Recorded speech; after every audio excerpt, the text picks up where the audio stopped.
Hello hi friends, welcome back Kavya Kitchen. ಇವತ್ತಿನ ವಿಡಿಯೋದಲ್ಲಿ ಎರಳಿಕಾಯಿ ಚಿತ್ರಾನ್ನ ಯಾವ ಥರ ಮಾಡೋದು ಅಂತ ತೋರಿಸ್ಕೊಡ್ತಾ ಇದ್ದೀನಿ. ತುಂಬಾ ರುಚಿಯಾಗಿರುತ್ತೆ, ತುಂಬ ಈಸಿಯಾಗಿ ಮಾಡ್ಕೋಬೋದು. ನೀವು ಸಹ ಮನೇಲಿ ಟ್ರೈ ಮಾಡಿ ನೋಡಿ, ಹೇಗಿರುತ್ತಂತ ಕಮೆಂಟ್ ಮಾಡಿ ತಿಳಿಸಿ. ನಾನಿಲ್ಲಿ ಒಂದು ಎರಳಿಕಾಯನ್ನ ತೊಗೊಂಡು ನೀಟಾಗಿ ರಸನೆಲ್ಲ ಇಟ್ಕೊಂಡಿದ್ದೀನಿ. ಹಾಗೆ ಒಗ್ಗರಣೆಗೆ 5 ಹಸಿರು ಮೆಣಸಿನ್ಕಾಯಿನ ಕಟ್ ಮಾಡ್ಕೊಂಡಿದ್ದೀನಿ. ಹಾಗೆ 2 ಮೀಡಿಯಮ್ ಸೈಜಿದ್ದು ಈರುಳ್ಳಿನ ಕಟ್ ಮಾಡ್ಕೊಂಡಿದ್ದೀನಿ. ಹಾಗೆ ಸ್ವಲ್ಪ ಕೊತ್ತಂಬರಿ ಸೊಪ್ಪನ್ನ ಕಟ್ ಮಾಡಿಟ್ಕೊಂಡಿದ್ದೀನಿ. ಒಂದು ಅರ್ಧ ಭಾಗದಲ್ಲಿ ಸ್ವಲ್ಪ ತೆಂಗಿನಕಾಯಿ ತುರಿನ ತುರಿದಿಟ್ಕೊಂಡಿದ್ದೀನಿ. ಈಗ ಹೇಗೆ ಮಾಡೋದು ಅಂತ ನೋಡೋಣ ಬನ್ನಿ. ನಾನಿಲ್ಲಿ ಒಂದು ಬಾಣಲಿನ ತಗೊಂಡಿದ್ದೀನಿ. ಬಾಣಲಿ ಬಿಸಿ ಆದಮೇಲೆ ಈಗ ಅದಕ್ಕೆ ನಾನು ಒಂದು 3 ಸ್ಪೂನ್ ಆಯಿಲ್ನ ಹಾಕ್ಕೊಳ್ತಾ ಇದ್ದೀನಿ.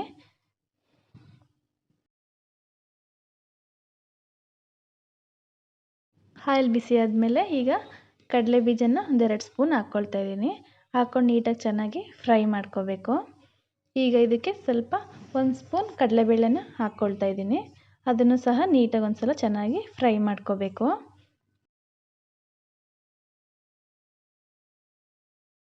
ಚೆನ್ನಾಗಿ ಫ್ರೈ ಆಗಿದೆ. ಈಗ ಸ್ವಲ್ಪ ಸಾಸಿವೆ, ಸ್ವಲ್ಪ ಜೀರಿಗೆ, ಈರುಳ್ಳಿ, ಹಾಗೆ ಸ್ವಲ್ಪ ಕರಿಬೇವಿನ ಎಲೆ, ಹಸಿರು ಮೆಣಸಿನ್ಕಾಯಿ ಇಷ್ಟನ್ನು ಹಾಕ್ಕೊಂಡು ನೀಟಾಗಿ ಚೆನ್ನಾಗಿ ಎಣ್ಣೆಯಲ್ಲಿ ಫ್ರೈ ಮಾಡ್ಕೋಬೇಕು. ಈರುಳ್ಳಿ, ಹಸಿರು ಮೆಣಸಿನ್ಕಾಯಿ ಚೆನ್ನಾಗಿ ಫ್ರೈ ಆಗೋವರೆಗೂ ನೀಟಾಗಿ ಎಣ್ಣೆಯಲ್ಲಿ ಫ್ರೈ ಮಾಡ್ಕೋಬೇಕು.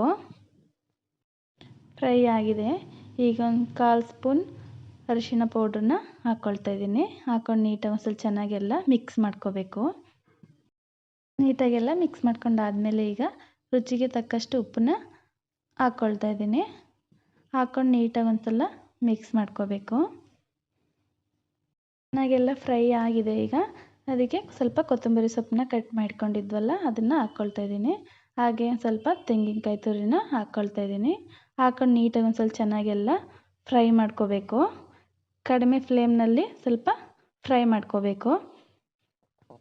ನೀಟಾಗೆಲ್ಲ ಚೆನ್ನಾಗಿ ಫ್ರೈ ಆಗಿದೆ. ಈಗ ನಾವು ಮೊದಲೇ ಮಾಡಿಟ್ಕೊಂಡಿದ್ದೆ ಅನ್ನನ ಹಾಕ್ಕೊಳ್ತಾ ಇದ್ದೀನಿ.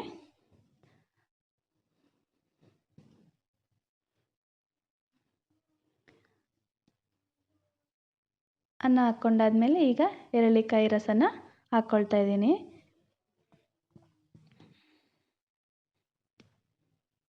ಹಾಕ್ಕೊಂಡಾದ್ಮೇಲೆ ನೀಟಾಗಿ ಒಂದ್ಸಲ ಚೆನ್ನಾಗಿ ಎಲ್ಲ ಮಿಕ್ಸ್ ಮಾಡ್ಕೋಬೇಕು.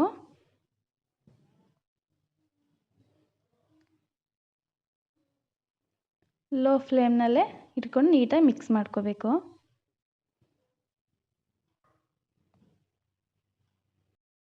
ನೀಟಾಗೆಲ್ಲ ಮಿಕ್ಸ್ ಮಾಡ್ಕೊಂಡಾಯಿತು. ಈಗ ಸ್ಟವ್ನ ಆಫ್ ಮಾಡ್ಕೊಳ್ತಾ ಇದ್ದೀನಿ. ಎರಳಿಕಾಯಿ ಚಿತ್ರಾನ್ನ ರೆಡಿ ಆಯಿತು. ಎಷ್ಟು ಈಸಿಯಾಗಿ ಮಾಡ್ಬೋದು, ತುಂಬಾ ಚೆನ್ನಾಗಿರುತ್ತೆ. ಬೆಳಗಿನ ಬ್ರೇಕ್ಫಾಸ್ಟಿಗೆಲ್ಲ ಮಕ್ಕಳು ಸ್ಕೂಲ್ ಲಂಚ್ ಬಾಕ್ಸಿಗೂ ಸಹ ತುಂಬಾ ಚೆನ್ನಾಗಿರುತ್ತೆ. ನೀವು ಟ್ರೈ ಮಾಡಿ ನೋಡಿ. ಈ ವಿಡಿಯೋ ಇಷ್ಟ ಆಯ್ತು ಅಂದರೆ ಒಂದು ಲೈಕ್ ಮಾಡಿ. ಹಾಗೆ ನನ್ನ ಚಾನಲ್ಗೆ ನೀವು ಸಬ್ಸ್ಕ್ರೈಬ್ ಮಾಡ್ಕೊಂಡಿಲ್ಲ ಅಂದರೆ ಈಗಲೇ ಹೋಗಿ ನನ್ನ ಚಾನಲ್ನ ಸಬ್ಸ್ಕ್ರೈಬ್ ಮಾಡ್ಕೊಳ್ಳಿ. Thank you.